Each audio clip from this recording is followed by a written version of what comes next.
2024 தேர்தலுக்கு பிறகு வெற்றி கையில கிடைத்த பிறகு இவர்கள் தன் தொகுதிகளுக்கு செல்லவில்லை. பெரும்பாலும் அங்க இருக்கிற மக்கள் பிரச்சனைகளை பற்றிய அறிவதோ அதை பத்தி எடுத்து சொல்வதோ செய்யவில்லை. அதனால்தான் ஸ்டாலின் சொல்றாரு, ரிப்போர்ட்டா கொடுங்கன்னு. போயிட்டு வந்தீங்க, எனக்கு ஒரு இது இருக்கும், ஆதாரம் இருக்கும், நீங்க போனீங்க பாத்தீங்க.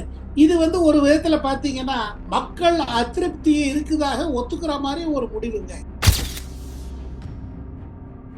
பீகார்ல ஆர்ஜேடி தேஜஸ்வி யாதவ் தலைமையில செயல்பட்டு இருக்கு. அதை விட காங்கிரஸ் தான் என்ன செயல்பட்டு இருக்கு அப்படின்னு சொல்லுது. அதே போல தமிழ்நாட்டுல திமுக அரசு எதிர்த்து மக்கள் ஒரு எதிரொலி இருந்துட்டு இருக்கு. இந்த நிலைமையில நமக்கு அதிக பல சீட்டும் தரணும், அடுத்த ஆட்சி திமுக ஜெயித்தால் நமக்கு பங்கு வேணும் அப்படின்னு ஓபனா பேச ஆரம்பிச்சிட்டாங்க. செல்வ பெருந்தகை இப்ப தலைவரா இருக்காரு, காங்கிரஸ் தலைவர் செல்வ பெருந்தகை. அவர் வரும் ஜால்ரா அடிக்கிறாரு டிஎம்கேக்கு, ஸ்டாலினுக்கு. இவர் தலைமையில காங்கிரஸோட இது இன்ட்ரெஸ்ட் ப்ரொடெக்ட் ஆகுது இல்ல. நம்ம எம்எல்ஏக்களுக்கோ இல்ல நமக்கு வரப்போற இதுல வர தேர்தல நமக்கு அதிக பங்கு வாங்கி தர இதுல அவர் இல்ல செல்வ பெருந்தகை. ஏன்னா அவருக்கு சொந்தமா கான்ட்ராக்ட் பிசினஸ் எல்லாம் அவர் தன்னை கவனிச்சுட்டு இருக்காரு. கட்சியை விட்டுட்டாரு, தன் பர்சனல் இன்ட்ரெஸ்ட் பாத்துக்கிறாரு. இன்னைக்கு தமிழ்நாடு காங்கிரஸ்ல ரெண்டு குரூப்புங்க. ஒரு குரூப் திமுக போனோம், அது இதே இருக்கட்டும், அலையன்ஸே இருக்கட்டும், எவ்வளவு சீட்டு கொடுக்குறாங்களோ அது வாங்கிப்போம், போட்டிடுவோம், ஜெயிப்போம், அப்படியே இருக்கலாம், நம்ம பிசினஸ் கான்ட்ராக்ட பாத்துக்கலாம்.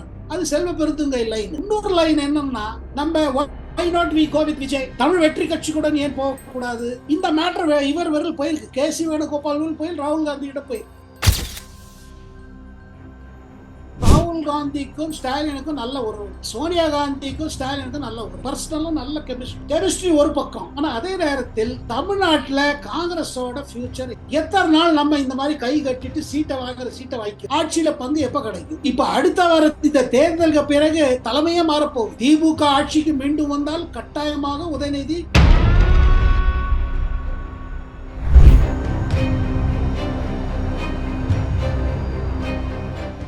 உறவுகள், நண்பர்கள் அனைவருக்கும் வணக்கம். இன்று நம்மோடு இணைந்திருப்பவர் மூத்த பத்திரிகையாளர் டெல்லி சேகரையர் அவர்கள். வணக்கம் சார். வணக்கம் சிவா சார். வணக்கம்.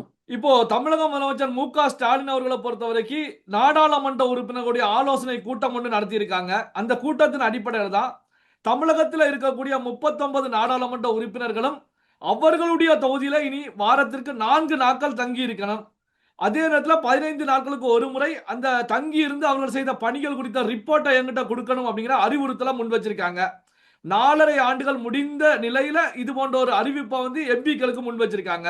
இதை எப்படி சார் பாக்குறீங்க? இது ஒண்ணு கிளியரா காமிக்குது. என்னன்னா, இத்தனை நாளா இந்த நாடாளுமன்ற உறுப்பினர்கள் செயல்படவில்லை என்று தெரியும். அதாவது 2024 தேர்தலுக்கு பிறகு வெற்றி கையில கிடைத்த பிறகு இவர்கள் தன் தொகுதிகளுக்கு செல்லவில்லை. பெரும்பாலும் அங்க இருக்கிற மக்கள் பிரச்சனைகளை பற்றிய அறிவதோ அதை பத்தி எடுத்து சொல்வதோ செய்யவில்லை. அதனால்தான் ஸ்டாலின் சொல்றாரு, ரிப்போர்ட்டா கொடுங்கன்னு. போயிட்டு வந்தீங்க, எனக்கு ஒரு இது இருக்கும், ஆதாரம் இருக்கும், நீங்க போனீங்க பாத்தீங்க.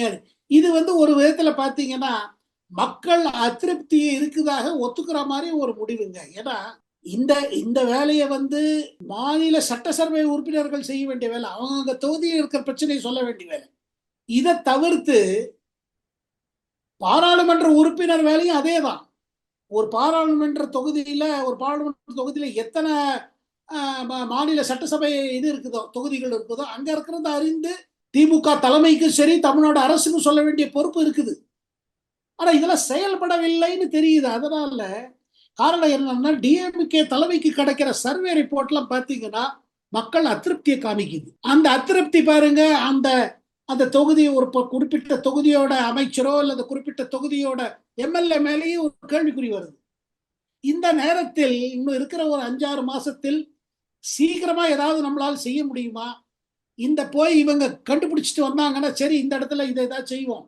ஏன்னா பாராளுமன்ற தேர்தல் தேதிகள் வருவது வரை நீங்கள் செயல்பட்டு இருக்கலாம், ஏதாவது சொல்லிட்டு இருக்கலாம், ஸ்கீம் சொல்லிட்டே இருக்கலாம், அனௌன்ஸ் பண்ணிட்டே இருக்கலாம். அதனால இது ஒரு அவசர முடிவு, ஒரு அவசர ஸ்டெப் இது சார். இப்போ காங்கிரசுக்கும் திமுகவுக்கும் இடையில ஒரு மோதல் உருவாகி இருக்கிறது. இதோடைய மைய புள்ளி கரூர் மாவட்டமாக இருக்கிறது. காரணம் என்ன அப்படின்னா, செந்தில் பாலாஜி அவர்கள் கரூர் நகர காங்கிரஸ் மகளிர் அணி தலைவியாக இருந்த கவிதா அவர்களை திமுகவில் இணைஞ்சுக்கிட்டாங்க. இந்த அடிப்படையில் தான் ஜோதிமணி எம்பி கடுமையான விமர்சனங்களை முன் வச்சிருக்காங்க. அதாவது கூட்டணி தர்மம் என்பது 2 கட்சிகளுக்கும் இடையிலேயே இருக்க வேண்டும். இதை திமுக கடைபிடிக்க வேண்டும் அப்படிங்கிற நிலையில அறிவுறுத்தல் முன்வைக்கப்பட்டிருக்கிறது. கூட்டணியில இருக்கக்கூடிய ஒரு கட்சியுடைய முக்கியமான உறுப்பினர்களை கூட்டணி கட்சியை தன்னுடைய கட்சியில இணைத்துக் கொள்வது எப்படி சார் பார்ப்பது? சிவா சார், ஒரு பெரிய விஷயம் சொல்ல விரும்பினேன். என்னன்னா, ராகுல் காந்தி கிட்ட தொடர்ந்து சில தலைவர்கள் தமிழ்நாட்டில இருந்து சரி, பீகார்ல இருந்து சரி, அவன் என்ன சொல்ல ஆரம்பிச்சிருக்கான்னா, இங்க பாருங்க, நம்ம கூட்டணி சொல்லி நம்ம கட்சியோட இதா பாழாயிட்டு போயிட்டு இருக்கு. ஏன்னா இப்ப நம்ம ஆளுங்கட்சியோட இல்ல மெயின் பார்ட்டி நம்ம நினைக்கிற பார்ட்டியோட நம்ம நல்லா இருக்கும். அதாவது பீகார்ல ஆர்ஜேடி தேஜஸ்வி யாதவ் தலைமையில செயல்பட்டு இருக்கு. அதை விட காங்கிரஸ் தான் என்ன செயல்பட்டு இருக்கு அப்படின்னு சொல்லுது. அதே போல தமிழ்நாட்டுல திமுக அரசு எதிர்த்து மக்கள் ஒரு எதிர்வலி இருந்துட்டு இருக்கு. இந்த நிலைமையில நமக்கு அதிக சீட்டும் தரணும், அடுத்த ஆட்சி திமுக ஜெயித்தால் நமக்கு பங்கு வேணும் அப்படின்னு ஓபனா பேச ஆரம்பிச்சிட்டாங்க. இதுல இந்த கருத்து பாருங்க, இது ராகுல் காந்தியிடம் பல முறை கூறப்பட்டிருக்கு.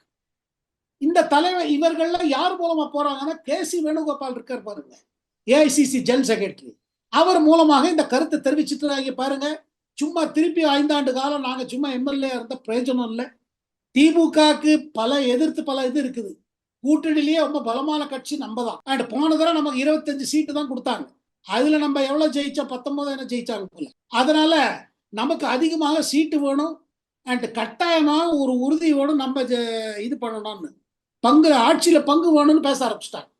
இது பேசுறவங்க அவ்வளவு பேர் என்ன நினைக்கிறாங்கன்னா, செல்வ பெருந்தகை இப்ப தலைவரா இருக்காரு, காங்கிரஸ் தலைவர் செல்வ பெருந்தகை, அவர் வெறும் ஜால்ரா அடிக்கிறாரு டிஎம்கேக்கு, ஸ்டாலினுக்கு. இவர் தலைமையில காங்கிரஸோட இன்ட்ரெஸ்ட் ப்ரொடெக்ட் ஆகுது இல்ல. நம்ம எம்எல்ஏக்களுக்கோ இல்ல நமக்கு வரப்போற வர தேர்தலில் நமக்கு அதிக பங்கு வாங்கி தர இதுல அவர் இல்ல செல்வ பெருந்தகை. ஏன்னா அவருக்கு சொந்தமா கான்ட்ராக்ட் பிசினஸ் எல்லாம் அவர் தன்னை கவனிச்சுட்டு இருக்காரு. கட்சியை விட்டுட்டாரு, தன் பர்சனல் இன்ட்ரெஸ்ட் பாத்துக்கிறாரு அப்படின்னு ஒரு புகார் டெல்லி போய் சேர்ந்திருக்கு. அதை தவிர்த்து திமுகவிலும் என்ன ஒண்ணு கிளப்பியிருக்காங்க பாத்தீங்கன்னா, பாஜகவோட ஸ்லீப்பர் செல் இருக்கிறது காங்கிரஸ் செல். அது மாதிரி ஒரு பெரிய குற்றச்சாட்டு வைக்க ஆரம்பிச்சிருக்காங்க. அதாவது எந்த தலைவர்கள் அதிக சீட்டு கேட்கிறார்களோ இல்ல ஆட்சியில பங்கு வேண்டும் சொல்கிறாளோ இவர்கள்லாம் பிஜேபி ஹெல்ப் பண்ற மாதிரி பண்றாங்க, அதிமுக கூட்டணி ஹெல்ப் பண்றாங்க. ஆனா உண்மை என்னன்னா பாருங்க, இன்னைக்கு தமிழ்நாடு காங்கிரஸ்ல 2 குரூப்புங்க. ஒரு குரூப் திமுக போனோம், அது இதே இருக்கட்டும், அலையன்ஸே இருக்கட்டும், எவ்வளவு சீட்டு கொடுக்குறாங்களோ அது வாங்கிப்போம், போட்டிடுவோம், ஜெயிப்போம், அப்படியே இருக்கலாம், நம்ம பிசினஸ் கான்ட்ராக்ட பாத்துக்கலான்னு. அது செல்வ பெருந்தகை லைன். இன்னொரு லைன் என்னன்னா, நம்ம why not we go with Vijay, Tamil வெற்றி கட்சிக்குடன் ஏன் போகக்கூடாது, இந்த மேட்டர் இவர் வரல் போயிருக்கு. கேசி வேணுகோபால் போய் ராகுல் காந்தி கிட்ட போயிருக்கு. இன்னொரு பக்கம் என்ன பாத்தீங்கன்னா, ராகுல் காந்திக்கும் ஸ்டாலினுக்கும் நல்ல உறவு, சோனியா காந்திக்கும் ஸ்டாலினுக்கும் நல்ல உறவு, பர்சனலா நல்ல கெமிஸ்ட்ரி ஒரு பக்கம். ஆனா அதே நேரத்தில் தமிழ்நாட்டுல காங்கிரஸோட ஃபியூச்சர் இல்லை. எத்தனை நாள் நம்ம இந்த மாதிரி கை கட்டிட்டு சீட்டை வாங்கிக்கிறது? ஆட்சியில பங்கு எப்ப கிடைக்கும்? இப்ப அடுத்த வார இந்த தேர்தலுக்கு பிறகு தலைமையே மாறப்போகுது.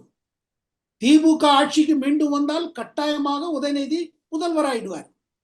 நியூ ஜெனரேஷன் வந்துடும். நியூ ஜெனரேஷன் வந்த பிறகு நமக்கு என்ன ஆகுது? அதனால அதே நேரத்தில் ராகுல் காந்தி கூட பாத்தீங்கன்னா ஒரு விதத்துல ஸ்டர்ன் ஆயிட்டார். இப்ப பீகார்ல என்ன இருக்கு பாருங்க பிரச்சனை. அந்த பிரச்சனை தமிழ்நாட்டுக்கு வந்துடக்கூடாது, காங்கிரஸுக்கு டிஎம்கே. பீகார்ல பாருங்க, இதுவரையில் ராகுல் காந்தி, தேஜஸ்வி யாதவ் நம்மளோட கூட்டணிக்கு முதல்வர் ஃபேஸ் இவர் தான், சீஃப் மினிஸ்டர் ஃபேஸ் சொல்ல மறுக்கிறார். முதல்ல சீட்டை பத்தி பேசுங்க, அப்புறம் பேசுவாங்க. ஆனா தேஜஸ்வி யாதவ் என்ன சொல்றாரு, போன தடவை உங்களுக்கு 70 சீட்டு கொடுத்தாங்க, அதுல நீங்க ஒண்ணுமே ஜெயிக்கல, ரொம்ப டவுன் ஆகி போச்சு, இந்த மாதிரி கூடாதுங்க, எங்களுக்கு 19 தான் நீங்க ஜெயிச்சீங்க, அதுல எங்களுக்கு ரொம்ப டவுன் ஆயிடுச்சுன்னு. அதனால தேஜஸ்வி யாதவ் காங்கிரஸ் கிட்ட அவ்வளவு சீட்டு கொடுக்க தயாரா இல்லை. அங்க ராகுல் காந்தி ஸ்டர்னா இருக்காரு. இப்ப அதே மாதிரி இது தமிழ்நாட்டிலேயே வந்துருச்சுன்னா டிஎம்கேக்கு காங்கிரஸுக்கும் ஒரு சொல் பெருசாகிவிடும். அதை திமுக தலைமை என்ன வேணா நடக்கலாம், இது பிஜேபி ஸ்லீப்பர் செல் அப்படி இப்படி சொல்லலாம். ஆனா மொத்தத்துல ஒரு பிரச்சனை இருக்குது. என்னன்னா இந்த தரம் இப்ப பாருங்க, இப்ப வர ஞாயிற்றுக்கிழமை தமிழ்நாடு காங்கிரஸ் கமிட்டியோட செயற்குழு இருக்குது, மீட்டிங், ஒர்க்கிங் கமிட்டி மீட்டிங் இருக்கு. அதுல இதெல்லாம் நிறைய வரப்போகுது, இந்த மேட்டர் எல்லாம். Selva Perunthagai group, anti Selva Perunthagai group, 2 group இருக்குது.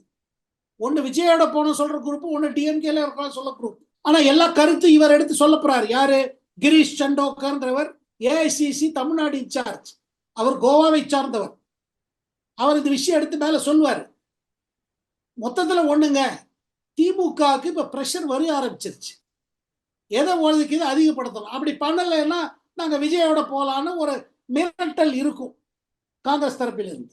பல்வேறு முக்கியமான தகவல்கள், செய்திகளை நம்முடைய உறவுகளுடன் பகிர்ந்து கொண்டதற்கு நன்றி சார். நன்றி, வணக்கம்.